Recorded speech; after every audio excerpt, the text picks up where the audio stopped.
오늘 봉독해 드린 욥기 22장의 말씀은 욥의 친구 엘리바스가 욥에게 한 말입니다.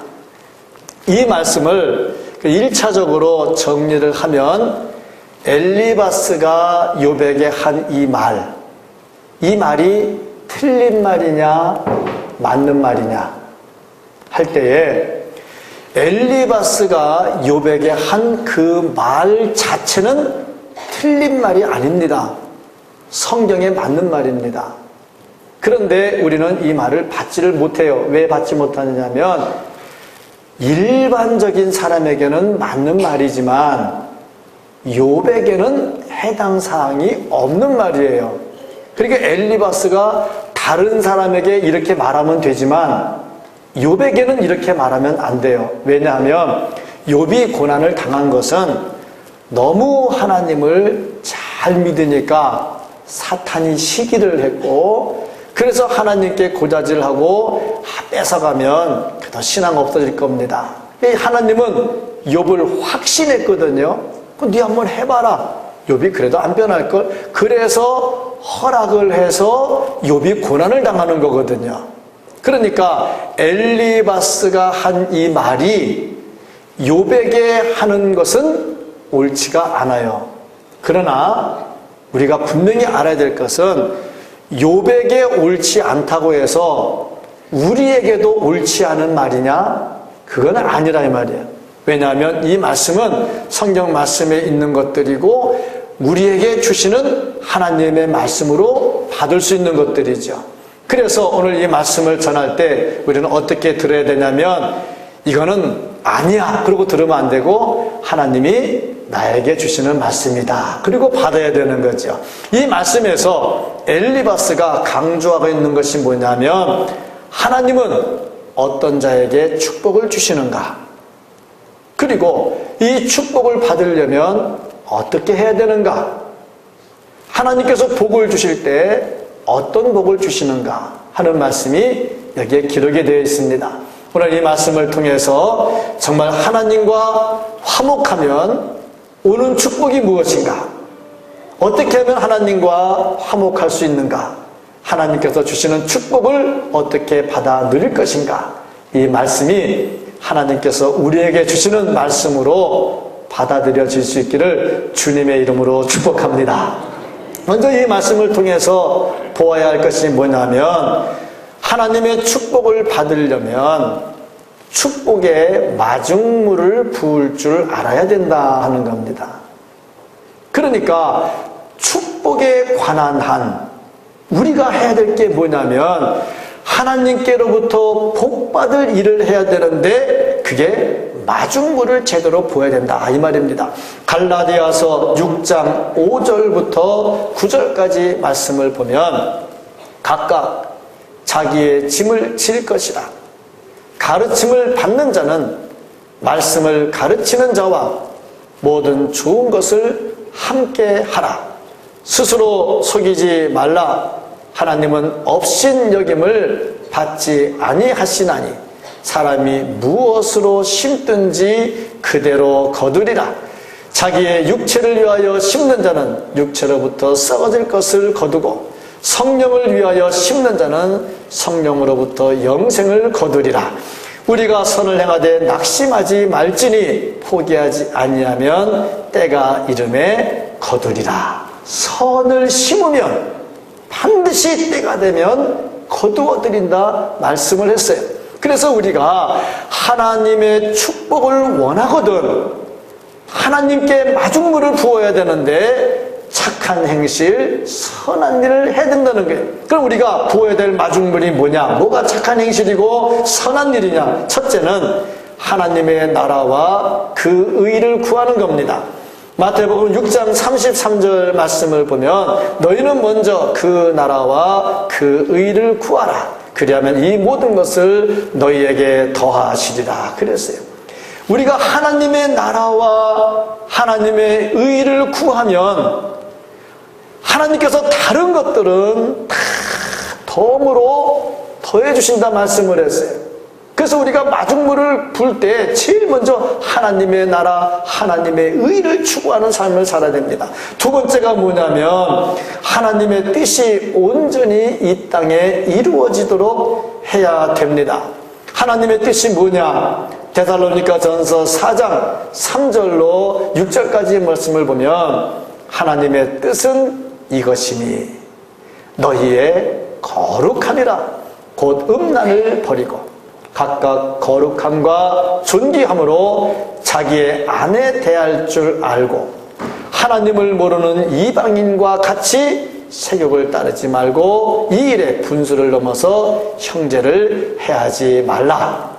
이는 우리가 너에게 미리 말하고 증언한 것과 같이 이 모든 일에 주께서 신원하여 주심이라. 이렇게 말씀을 하고 있어요. 보니까 거룩한 삶을 추구하는 것이 하나님의 뜻입니다. 베드로 전서 3장 17절 말씀을 보면 선을 행함으로 고난받는 것이 하나님의 뜻일진데 악을 행함으로 고난받는 것보다 나으니라. 선을 행하다가 고난을 받아도 계속 선을 행하라. 이것이 전부 다 하나님의 뜻이다. 그렇게 말씀을 하고 있습니다. 하나님의 뜻을 따라서 우리가 경건하게 거룩하게 기뻐하고 기도하고 감사하면서 선을 행하면 하나님께서 그것을 기쁘게 받으시고 그것을 우리의 마중물로 여겨주신다. 이 말씀입니다. 세 번째는 시간과 물질의 투자입니다. 시간은 성수주일이고 물질은 11조와 봉헌물입니다.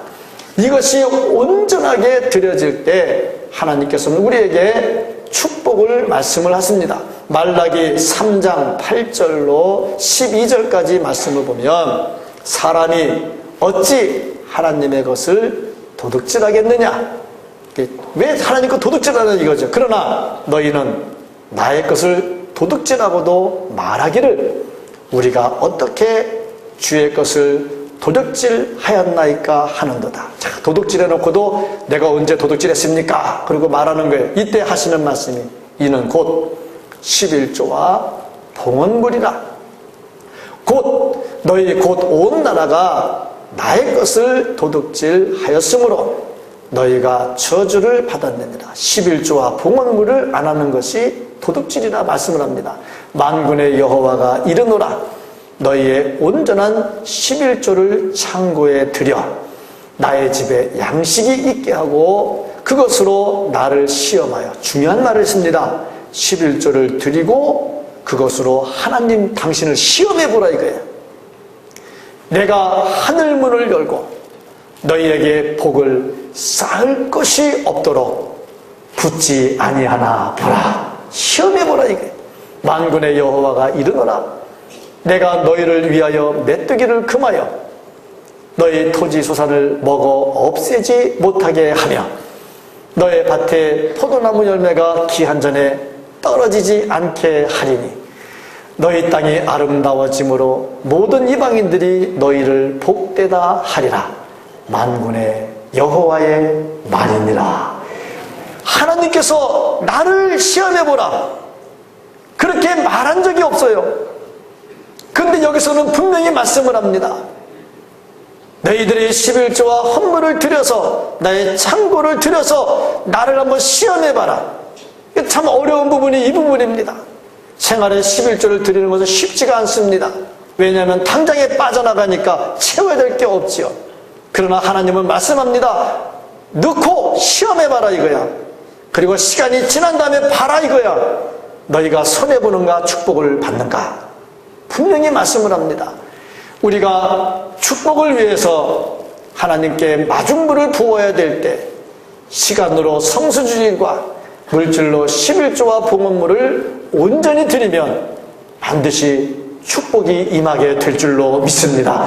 네 번째로 말씀하는 것이 만민에게 복음을 전파하는 겁니다. 왜냐하면 복음이 전파되어야 그들이 하나님께로 돌아오고 온 세상이 하나님의 뜻을 따라 구원을 받을 수 있기 때문입니다. 이런 마중물을 계속 부으면 반드시 하나님과 화목하게 되고 하나님과 화목하게 되면 축복이 임하게 된다는 겁니다. 그러나 여기서 끝나는 게 아니라 두 번째 단계로 넘어갑니다. 그 두 번째 단계가 뭐냐면 누가 이런 마중물을 붓냐 이거야. 어떤 사람이 이 마중물을 붓냐 이거지요.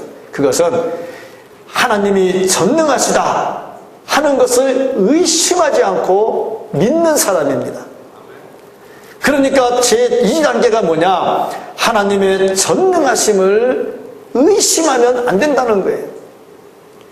펌프에 마중물을 붓고 펌프질을 하는데 부면서 마음의 생각이 야, 이거 넣는다고 아래 물이 올라오겠냐? 그러면 이거 못 붓습니다. 차라리 있는 거 먹고 말지. 이거 붓다가 안 올라오면 분 것만 다 없어지잖아. 그렇게 된다 이 말이죠.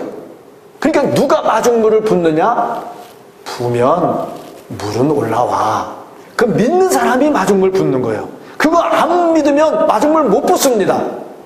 하나님께 드려봐라. 하나님께서 너희들에게 쌓을 것이 없도록 주나 안 주나 시험해보라. 그랬는데도 못하는 이유가 뭐냐면 부으면 빵꾸 날 텐데 부어가지고 안 될걸? 그럼 절대 못 붓는 겁니다. 그래서 우리에게 필요한 것이 뭐냐면 하나님은 우리에게 축복을 주실 수 있는 능력이 분명히 있으신 분이다. 그걸 확실하게 믿어야 돼요. 그리고 또 두 번째로는 하나님께서 우리를 지금도 다스리고 계신다는 것. 이 말씀은 2000년 전에 그 당시 사람에게 준 말씀이 아니라 지금 우리에게 주시는 말씀이고 하나님은 우리를 사랑하시고 우리를 품어주시기 때문에 모든 것이 합력해서 마지막에 선한 것으로 주실 것이라는 확신을 가져야 되는 거죠.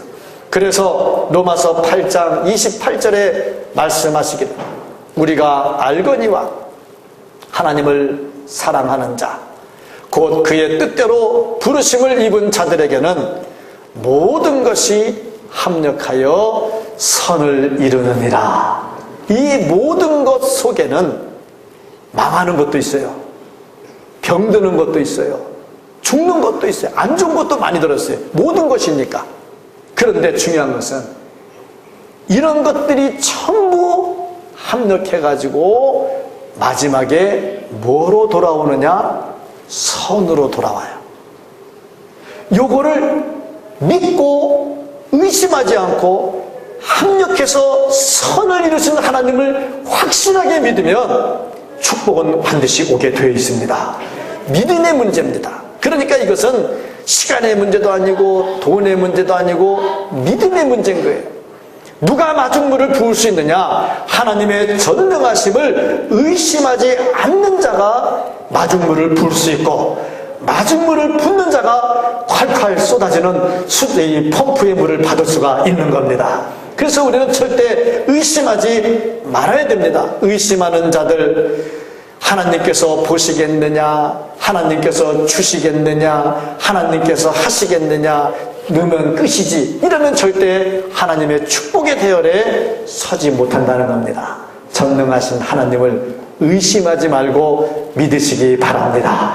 그리고 다음 단계가 뭐냐면 하나님과 정말 좋은 관계를 회복해 나가는 겁니다.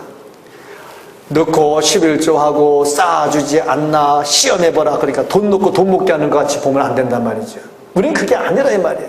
이것은 전부 다 하나님과의 관계를 회복해 나가는 겁니다. 말씀을 믿고 의지하고 순종하고 이거 전부 다 관계 회복입니다. 그러니까 우리가 진정으로 하나님과의 관계를 회복해야 되는데 관계를 회복하면은 화목한 관계를 회복해야죠. 서로 원수지간의 관계가 되면 안 되죠. 관계는 화목해야 되는데 오늘 21절 말씀을 보면 너는 하나님과 화목하고 평안하라. 그리하면 복이 내게 임하리라. 화목한 관계를 회복을 해야 된다 이 말입니다. 그러면 어떻게 하면 하나님과 관계가 화목하게 회복이 될 수 있을까?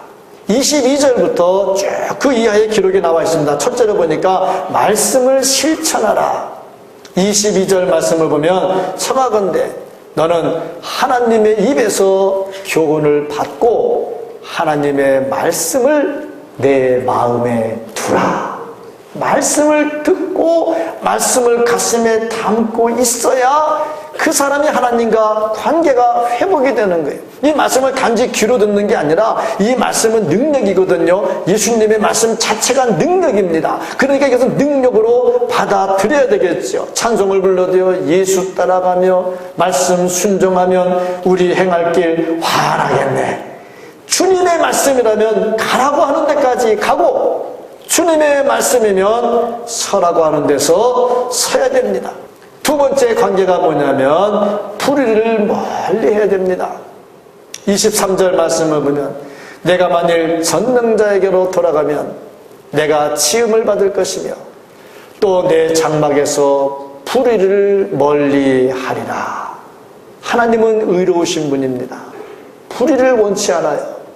그러니까 하나님과 관계를 맺으려면 불의를 멀리 떨쳐버려야 되고, 잘못된 것은 어떻게 해야 되느냐? 빨리 회개해야 됩니다. 세 번째가 뭐냐면 물질 우선주의를 버려야 됩니다. 24절 25절 말씀을 보면 내 보화를 티끌로 여기고 오빌의 금을 계곡의 돌로 여기라. 그리하면 전능자가 내 보화가 되시며 내게 고귀한 은이 되시리니. 그랬어요. 우리에게 있는 보화, 이거 없이는 못 삽니다. 이거 없이 어떻게 삽니까? 물질 없이 어떻게 삽니까? 중요한 부분입니다. 하나님께서 우리가 살 수 있도록 물질의 복을 주십니다. 그래서 우리도 물질의 복을 받습니다. 이게 전혀 잘못된 게 아닙니다. 문제는 뭐냐면 그것이 우선이 돼서 하나님이 뒷전으로 밀리는 겁니다. 이게 문제가 되는 겁니다. 그러면 하나님과의 관계는 깨집니다. 오늘 말씀에도 보니까 하나님이 친히 보화가 되어주신다 그랬어요. 그냥 보화를 준다가 아니고, 하나님 우리에게 보화를 준다 그러면 일부분이겠죠. 근데 하나님이 친히 보화가 되신다고 그랬어요. 우리의 보화가 된다고 그랬어요. 그러면 하나님의 무궁무진한 것이 다 나의 것이란 말이죠. 말씀에 순종하고 관계가 형성이 되면요, 하나님이 친히 보화가 되어주신다 그랬어요. 그래서 오빌의 금을 돌로 여기라 그랬는데, 이 오빌이라고 하는 동네가 뭐 하는 동네냐면 금 생산하는 동네예요. 그 오빌에서 나오는 금이 그 당시 세계 최고로 질 좋은 금이었어요. 그러니까 오빌의 금 그러면 최고 비싼 금입니다. 그거를 돌처럼 여겨라. 하나님을 위해서, 하나님의 영광을 위해서 그 좋은 보화라 해도 하나님 다음 세컨더리로 내려놔라 이거죠. 그래야 하나님과의 관계가 형성이 되는 겁니다. 그렇지 않으면요, 어리석은 부자와 같이 많이 쌓아놓고 그냥 그날 갚아버리면 끝나는 거예요. 참 이것을 우리는 성경에 있는 얘기로만 들어요. 그러나 나에게 주시는 하나님의 말씀입니다. 이거는요, 믿음으로 받아야 될 말이지 생각으로 받아야 될 말은 아닌 겁니다. 오빌의 금을 돌같이 여겨라 이 말이에요. 그래야 하나님과의 관계가 형성이 된다 이겁니다. 이렇게 관계가 회복이 되면 하나님께서 우리에게 주시는 축복도 따라오게 됩니다. 축복만 원할 게 아니라 그것이 오는 길을 찾아야 되겠죠. 자, 그러면 네 번째 단계로 이렇게 관계가 회복이 되고 마중물을 붓고 확실히 믿고 관계가 회복되면 어떤 축복이 임하게 되느냐. 첫째, 하나님께서 친히 보화가 되어주십니다. 25절 그리하면 전능자가 내 보화가 되시며 내게 고귀한 은이 되시리니.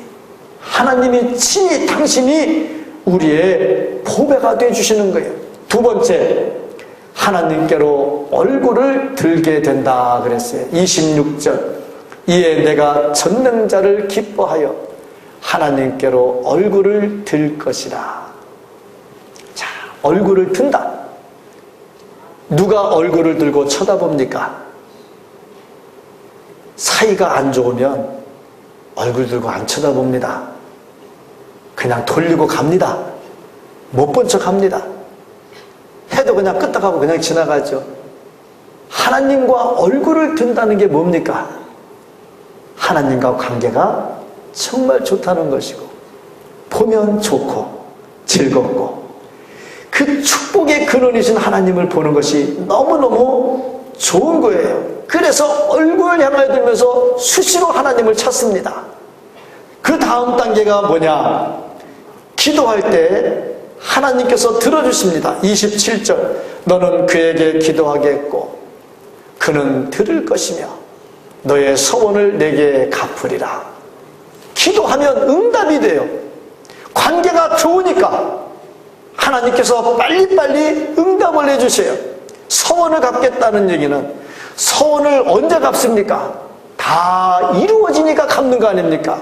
그러니까 모든 것이 다 이루어지고 응답이 되었다는 겁니다. 하나님과 관계가 좋아지니까 이런 기쁨들이 생겨납니다. 네 번째 보니까 하는 일마다 잘 된다. 28절, 내가 무엇을 결정하면 이루어질 것이요 내 길에 빛이 비치리라.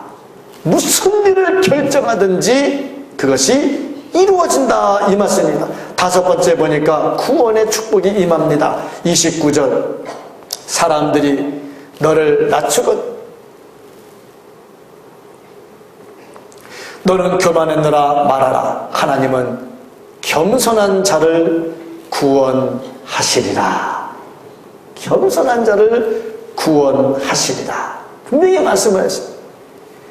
그러므로 우리가 진정으로 하나님께서 주시는 축복을 원하거든 하나님과 화목해야 되는데, 화목하되 좋은 관계가 형성이 돼야 됩니다. 세상에 축복을 싫어하는 사람은 없습니다. 저 역시 축복을 좋아하고요. 제가 설교한 내용들을 쭉 정리해서 보면 교인들이 언제 아멘을 많이 하냐면 축복을 선포했을 때입니다. 분명히 아멘이 많습니다. 헌신, 결단, 헌금, 그런 거 강조하면요 얼굴이 좀 무거워집니다. 그런데 중요한 것은요, 그것은 마중물입니다. 그 마중물을 붓고 하나님과의 관계가 형성이 되고 그것을 의심하지 않고 믿고 나가면 반드시 하나님은 부어주십니다. 이건 믿음입니다. 믿음 없이 받으면 시험에 들고 믿음으로 받으면 축복을 받습니다. 의심하는 자가 아니라 믿는 자가 되어야 됩니다. 시험에 드는 자가 아니라 축복을 받는 자가 되어야 합니다. 하나님과 화목하면 축복이 오고 관계 회복이 중요하다는 거, 정말 마중물 붓고 하나님과 관계 회복하고 하나님이 주시는 축복, 그 모든 땅의 축복도 있지만 제일 중요한 구원의 축복도 있잖아요. 이 모든 축복이 우리에게 임하기를 예수님의 이름으로 간절히 축복합니다.